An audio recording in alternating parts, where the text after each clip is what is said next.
쉽고 편리하고 재미있는 정어 친구 2호입니다. 오늘은 많은 친구들이 또 저희에게 정어를 맡겼던 많은 정원주들이 이런 질문을 합니다. 물 어떻게 줘요? 물 어떻게 주냐고요? 이거 어려운 질문입니다. 그래서 제가 오늘 식물마다 시공 이후에 한 적어도 1년 동안은 여러분들이 물을 어떻게 줘야 되는지 경험하면서 물은 이렇게 주라고 많이 말씀을 드렸는데 말을 듣고 나서 다 까먹으세요. 그리고 다시 또 물어봐요. 그래서 내가 속이 아파서 자세하게 설명을 바로 하도록 했습니다. 자, 우선 키 큰 나무 같은 경우에 이것도 좀 어느 정도 교목인데 뿌리가 어느 정도 좀 큽니다. 이런 식물들 같은 경우에 물을 어떻게 줘야 할까요? 많은 사람들이 식물을 큰 나무를 물을 어떻게 줍니까? 라고 얘기할 때 지금 제가 호스를 연결을 해가지고 머리 위에다가 지금 이렇게 걸어 놨습니다. 걸어 놓고 물을 떨어지는 거 보면 아구야 이게 물이 이 정도 줘도 되는 거야? 그래서 조금씩 떨어지고 있습니다. 물을 한 번에 쫙 하고 뿌리게 되어지면 내가 물을 많이 줬다고 생각을 하세요. 그래서는 뒤돌아서요. 근데 그러면 안 된다는 거예요. 물을 한번 주실 때는 이렇게 호스를 걸어 놓고 물이 떨어지는 걸 좀 확인하세요. 안 그러면은 이게 물을 옆에다 이렇게 제가 저처럼 만약에 이게 던져 놓잖아요. 던져 놓으시면 이제 잊어버려요. 깜빡해요. 그러면은 이게 물바다가 되겠죠. 그래서 물이 떨어지는 걸 좀 보일 수 있도록 약간 이렇게 걸어서 물을 주시면 아 물이 좀 떨어지고 있구나 라는 걸 볼 수 있습니다. 자, 그러면 이런 정도의 물을 조금씩 졸졸졸졸 떨어지게 하는 이유는 뭐냐면은 물을 많이 꽉 틀어놓으면 스며들지 않고 옆으로 쫙 번져버린 거예요. 그러니까 먹지도 못하고 버리는 물이 너무 많은 거예요. 그러니까 이렇게 똘똘똘똘 떨어지게 해서 한 30분 정도 주시면 이 일대가 전체가 다 번집니다. 물은 토양에서 물을 주면 물이 요렇게 번지거든요. 요렇게 번져요. 그러니까 내가 주긴 여기다 줬지만 사실은 전체적으로 물이 싹 이 일대가 다 젖는다라고 보시면 됩니다. 자, 이렇게 틀어놓고 얼마요? 최소한도 20분에서 30분 정도 물을 줘야 조금 얻어 먹을 수 있어요. 그러니까 지금 만약에 비가 안 왔다 라고 생각하실 때는 적어도 심어 놨는데 야 보름 이상 비가 안 오고 있어 라고 할 때는 이 정도의 물은 여러분이 꼭 주셔야 얘가 완전히 뿌리를 잘 내릴 수 있다 이렇게 보시면 될 것 같습니다. 늘 제가 얘기하죠. 뿌리를 여기다 심었을 때는 얘는 영살이다 생각하시고 우리가 얘를 관리해 줘야지 아유 큰 나무니까 괜찮겠지 라고 생각하시는 거는 좀 안 했으면 좋겠다라는 얘기입니다. 그래서 특히 얘네는 지금 4월부터 우리나라 기후로는 6월 말까지 한 6월 중순까지는 대가 봄비가 내리기도 하고 안 내리기도 합니다. 자, 이럴 때에는 비가 안 온다 보름 내내 안 온다 라고 할 때는 한 번씩은 이렇게 체크해 주시는 게 너무 좋고 우기가 세어지는 때부터는 사실 물을 안 주셔도 괜찮아요. 왜냐하면 계속 비가 오니까. 언제까지 비가 오죠? 8월 한 초순까지, 그죠? 계속 8월 한 10일 정도까지 비가 계속 오거든요. 우기에는 안 주셔도 돼요. 근데 그러지 않은 계절에는 꼭 물을 계속 그렇게 주셔라 라는 거고, 그러면 여름을 지나서 가을로 가면 어떻게 될까요? 가을은 약간 10월 정도 넘어가기 시작하면 얘네들 이제 겨울 준비합니다. 그래서 상당히 지금 3월부터 뭐 6월 말까지 주는 물의 흡수량하고 10월이 넘어가면서 기온이 떨어지기 시작할 때는 사실 그렇게까지 자주 안 주셔도 좀 무관하다. 근데 만약에 한 달 내내 비가 안 온다. 그럴 때는 한 번씩 좀 주시는 것도 괜찮겠다라는 생각을 저는 가지고 있습니다. 자, 큰 나무 이렇게 주시면 좋을 것 같고요. 이거 질문 혹시 있으세요? 네. 네. 그거 활착하는데 얼마나 걸리나요? 뿌리가 내리는 좋은 질문입니다. 이 나무 같은 경우에 저희가 보통 지금 지주목도 해놨지만 제 지주목을 저희가 한 2년 내지 3년 정도 묶어 놓거든요. 그러니까 뿌리가 완전하게 내리려면 적어도 저희가 3년 보고 있습니다. 그런데 이런 교목 같은 경우에 저희는 적어도 첫 해에만 이렇게 관리하면 사실 두 번째 해부터는 제가 이렇게까지 물 주라는 말을 잘 안 하는데 두 번째 해도 너무 가물었다 라고 하면 제가 몇 살이랬죠? 이제 얘가 1년 지났으니까 한 살이에요. 그러다 보니까 두 번째 해에도 역시 여부런지 그 정도 관리는 해주시면 너무 좋겠다라는 게 하나 있고요. 3년 차까지는 내가 너무 가물었다라고 할 때는 얘 아이는 그렇게 관리해 주시는 게 가장 좋습니다. 그래야 활착이 좀 완벽하게 끝날 수가 있습니다. 이해되실까요? 네. 네. 그 다음에 나무들도 세수하는 거 되게 좋아합니다. 그러니까 우리가 되게 가물었다라고 생각이 되어졌을 때는 아랫부분에도 물 주는 건 되게 중요하지만 아침에 일찍 일어나셔서 낮에 피해서요. 그러니까 해가 나기 전에 이른 시간에 얘네들을 물을 뿌려주시는 거 되게 샤워해 주는 거 되게 좋습니다. 왜냐하면 공중습도가 올라가기 때문에 그래요. 특히 젖었을 때에는 이 줄기가 충분히 젖을 수 있도록 이 줄기들이 충분히 젖어서 나무가 되게 공중습도가 지금 되게 건조하거든요. 비가 안 오니까. 그러니까 땅만 물을 주시는 게 아니라 공중습도도 내가 젖을 수 있도록 이렇게 그래서 가끔 보면 이슬로 식물이 큰다는 얘기도 있어요. 그만큼 공중 습도를 우리가 얘가 좀 마르지 않도록 스트레스를 덜 받을 수 있도록 해는 건 너무 좋고요. 그 다음에 이 미치백 같은 경우도 마찬가지입니다. 많은 분들이 얘네들도 물을 좀 잘 안 주시는 경우가 있어서 정말 얘네들이 고사하는 경우가 있는데, 특히 얘네들도 역시 밑에다 물을 줄 때에는 흥건하게 점점이 떨어지면서 점점이 제가 아까 말씀드린 대로 그렇게 물을 주시면 더 좋고요. 그 다음 하나는 이 안에다 충분히 물을 좀 적셔 주십시오. 이 안에다 충분히. 충분히라는 거 얼마냐라는 것들은 지금 이 정도 제가 한 10초 정도는 됐는데, 이 정도 주고 그냥 건너가지 마시고 조금 더 충분히. 그러니까 물을 줘도 얘가 빨아들일 흡수할 수 있는 시간을 좀 준 다음에 넘어가야지, 그냥 주고 그냥 넘어가시는 것보다는 적어도 1분 이상 정도는 내가 얘를 구석구석 습도를 높여줘야겠다라는 생각을 가지고 해주시는 건 너무 좋습니다. 특히 얘 같은 경우에는요, 내년 봄에 더 그래요. 내년 봄에 특히 더 얘네들한테는 이 관리를 잘 해주시면 에러 나지 않고 잘 키울 수가 있습니다. 봄에 막 식물이 상록수이면서도 사실 2월 말 정도, 여기 남부지방이라 2월 말 정도 되어지면 사실 땅이 벌써 움직였거든요. 식물이 물을 빨기 시작을 하는데, 그때부터 여러분들이 얘네한테 샤워하듯이 이걸 잘 해주면 거의 에러 나지 않고 잘 크거든요. 그래서 첫 해, 두 번째 해까지는 충분하게 이런 녹색 식물 같은 경우는 그렇게 해주시면 좋겠다라는 생각이 있고요. 제가 저 식물을 한번 또 넘어가 볼게요. 지금 에메랄드 그린도 마찬가지입니다. 에메랄드 그린도 밑에다가 물을 주는 것도 되게 좋지만 얘도 이 안에다 충분히, 여러분들 생각하시기에 아유 이 정도 됐겠지라고 하는 것보다 조금 더 과하게 많이 해주시는 게 좋습니다. 이거를 얼마 만에 자주 하시냐면, 저는 이거 뭐 일주일에 한 번 정도는 이렇게 해주셔도 좋겠다라는 생각이 드는데, 사실 이거를 한꺼번에 이거 다 하냐라는 게 그게 안 돼요. 지금도 여기 정원이 전체 부지가 한 180평 정도 되거든요. 그러면 이것만 잡고 있어서 계속 해라라고 하면 너무 노동이 됩니다. 그래서 즐겁게 해야 되잖아요. 그래서 음악 하나 딱 틀어 놓으시고 아침에, 그 다음에 오늘은 요만큼, 또 내일은 요만큼, 또 모레는 요만큼 해서 조금씩 내가 일이 부담이 되지 않는 정도로 해야지, 이거를 그냥 줄까 또 염려돼가지고 여러분들이 하루 종일 매달려서 이렇게 하시는 거는 좀 피했으면 좋겠고, 음악 틀어 놓으시고 아 얘가 좋아하겠네 라고 이렇게 생각하시면서, 그리고 이러한 시간을 통해서 사실은 식물과의 내가 교감이 일어나거든요. 아침에 이렇게 물 주면 토양 냄새도 올라오고 막 살아있는데, 지금은 낮에 막 공기 섞여 있기 때문에 그런 향이 잘 안 나는데, 이른 아침에 여러분들 이거 줘보시면 살아있다라는 것을 느껴요. 나도 살아있고 얘도 살아있다는 걸 느끼면서 되게 내가 힐링이 되거든요. 그래서 이른 시간에 그렇게 물 주시면 좋을 것 같고, 얘도 이렇게. 그 다음에 에메랄드 그린 같은 경우에는 묵은 잎이 생깁니다. 여러분들은 상록수이기 때문에 얘가 늘 이럴 거라 생각하시는데, 내년이 되면 사실 이 안에 있는 속가지는 이제 광합성 작용을 안 하게 되면서 노화가 일어나요. 그래서 얘가 누런 잎이 생깁니다. 그리고 다시 또 새순을 내고 그걸 가지고 광합성 작용을 또 하는 거예요. 그러니까 식물은 에너지를 되게 효율적으로 쓰기 때문에 얘가 광합성 작용을 좀 덜 못한다라고 노화가 되면 이제 떨어뜨립니다. 그리고 새순 가지고 또 광합성 작용을 해서 영양을 제가 축적하는 방식을 얘는 선택을 했거든요. 그래서 만약에 이 안에 노입이 많다라고 하시면 조금 그래서 하시더라도 이렇게 털어내시면 전부 다 잘 털어낼 수 있습니다. 이해되실까요? 네. 네, 그래서 그렇게 하시면 좋겠고, 그것도 손으로 조금 뭐 장갑 같은 거나 토시 같은 거 좀 끼시고 이렇게 하시면 금방 좀 떨어집니다. 근데 이게 물을 묻혀 놓은 상태에서 떨구려면 잘 안 떨어져요. 좀 말라 있을 때 떨구면 금방 소록 떨어지거든요. 그렇게 하시면 좋겠다라는 게 있고요. 또 한 가지, 여기도 지금 화살나무가 되게 크잖아요. 지금 화살나무가 크잖아요.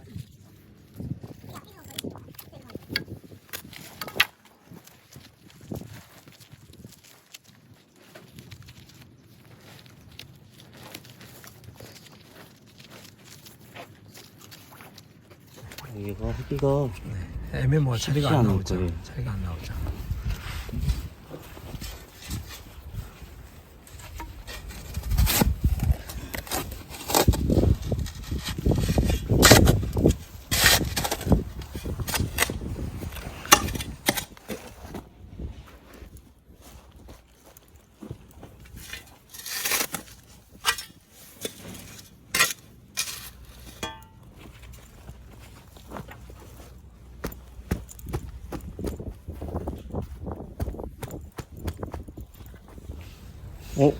얘는 저거였는데 저기 씨앗 뿌리고 판석.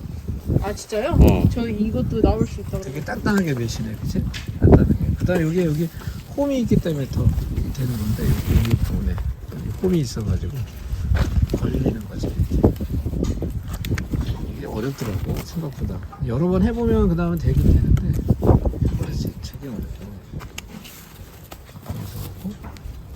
너무 무서워. 삼각형으로 계속 왔다 갔다 하는 건가요? 아, 그렇지. 결론 맺으면 그렇네, 그치? 삼각형으로 계속 당기고 밀고. 여기 터치 잡아줘야지.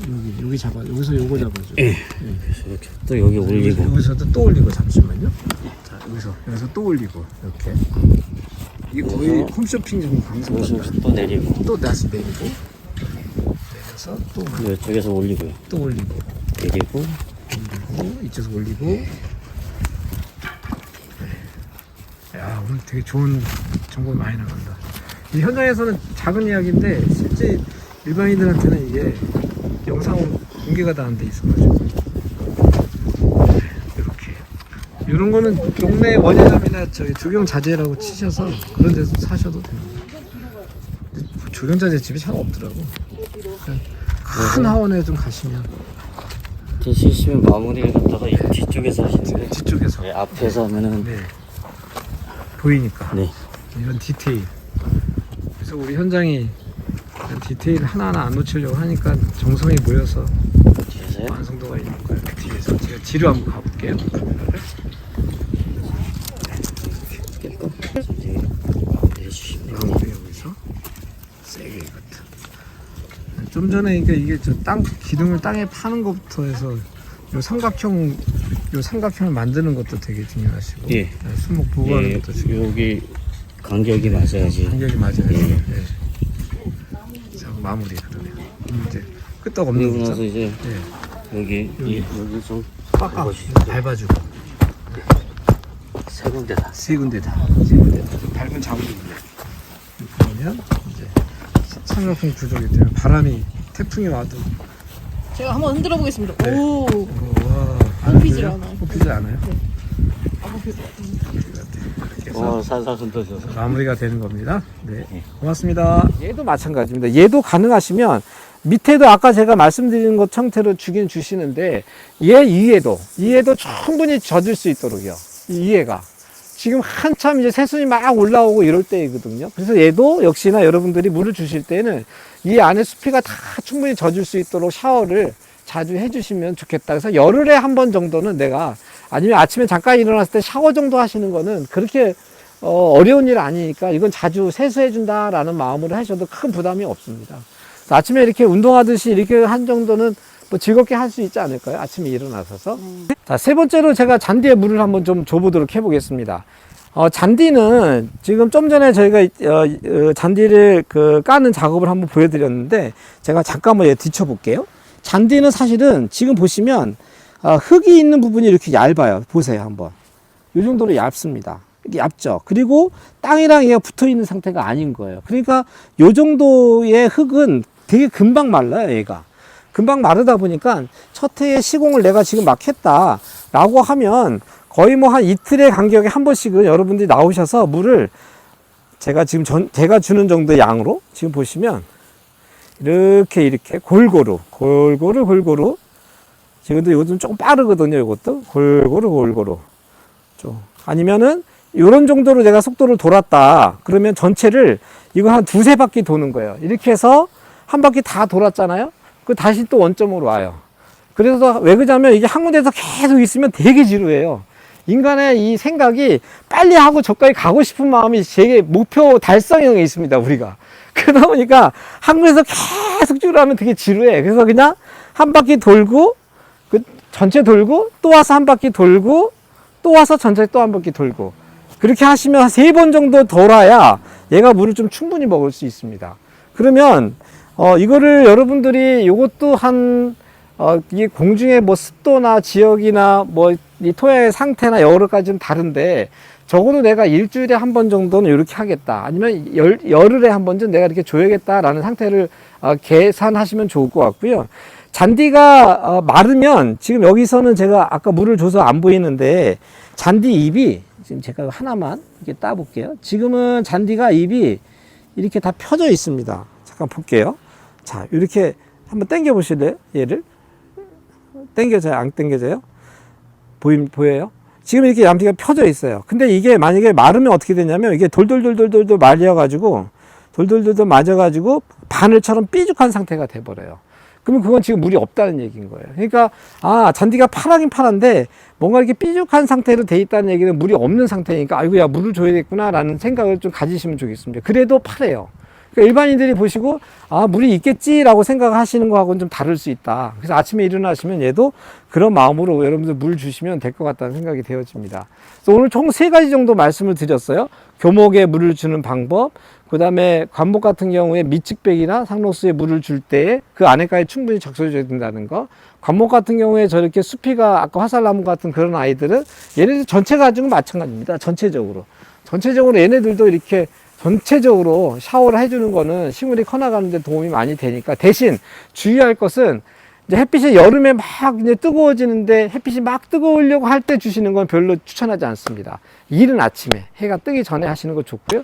아니면 이제 저녁 시간에 해가 지고 나서 저녁 시간에 해주시는 거는 더 좋다. 그러니까 이른 아침이나 아니면 저녁 시간에 한 번쯤 이렇게 해주시면 되게, 그러니까 여러분들이 뭔가 책임감보다는 내가 이런 시간을 통해서 음악 틀어놓고 그냥 쉬는 시간이야, 나에게도 이런 마음으로 즐거운 마음으로 가지고 하면 크게 부담되지 않거든요. 그거까지만 하시면 물 주기는 여러분들이 어느 정도 마스터할 것 같습니다. 바크를 깔면은 네. 물을 좀 덜 줘도 되지 않나요? 맞아요.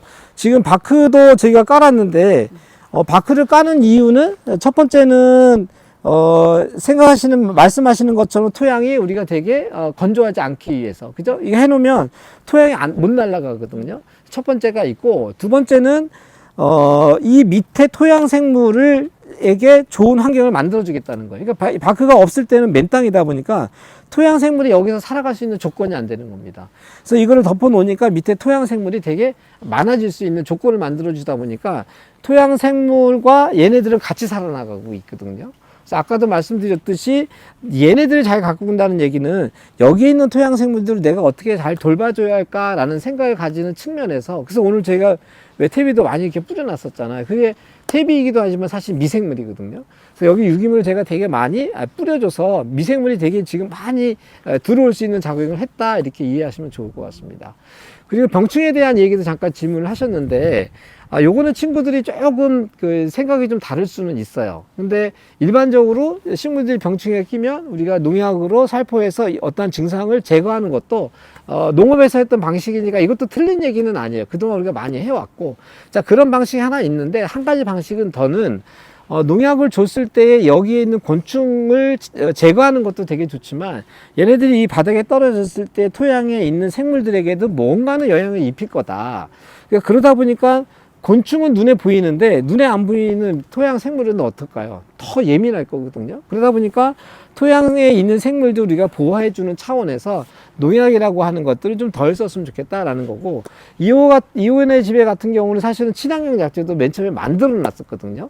에틸알코올에다가 계피를 갖다 넣어서 침전해서 막 그거를 친환경 약재를 했는데 결국은 안 썼었어요. 왜냐하면 에틸알코올도 뚫어놓으면 살균제잖아요. 살균제니까 여기에 있는 토양의 균들을 다 죽일 수밖에 없는 거죠. 그래서 제가 담가 놓고 아직 쓰진 않고 그대로 지금 가지고 있어요. 그러다 보니까 어쨌든 결론적으로 토양에 있는 생물들을 우리가 어떻게 관리를 할 거냐라는 것들이 이 바크에서도 되게 중요한 역할을 하더라라는 거고요. 바크를 제가 추천하는 것은 처음에는 저희가 유기물이 구할 수가 없으니까 얘를 저희가 사용하지만, 이 정원 정도 사이즈가 되어지면 내후년 정도부터는 이 유기물들이 꽤 많이 나옵니다. 그럼 이거를 잘라다가 그때 말씀드렸던 것처럼 계속 그 자리에서 잘라가지고 이런 주변에서 잘 깔아 놓으면 나중에 여기 지금 감목에 야생화가 안 심겨 있어서 막 그런데 잘라 놓으시면 결국은 이런 색깔로 다 돌아가거든요. 그러니까 눈에 잘 안 띄어요. 그래서 여러분들이 조금 내가 깨끗한 정원의 환경보다는 조금 자연스러운 어떤 자연의 순리가 이 안에 작동되어지는 하는 정원을 한번 만들어 가보자 라는 차원을 생각하시면 좋을 것 같고요. 그 물도 마찬가지예요. 물도 저희가 첫 해하고 두 번째 연도까지는 조금 세심하게 관리를 해주지만 한 3년차 정도부터는 물을 좀 덜 주는 방향에서 자꾸만 우리가 정원을 관리해보자 라는 그런 이야기도 많이 드리고 있습니다. 자, 오늘은 물을 어떻게 줘야 되느냐에 대해서 설명을 좀 드렸고, 여러분들이 오늘 동영상에서 나온 것들 몇 가지만 꼭 지키셨으면 좋겠고, 물 주는 거에 대해서 좀 더 다른 질문이 있으면 댓글 달아주시면 제 영상으로 한번 더 만들어 보도록 해보겠습니다. 여러분들의 정어친구 2호였습니다. 안녕.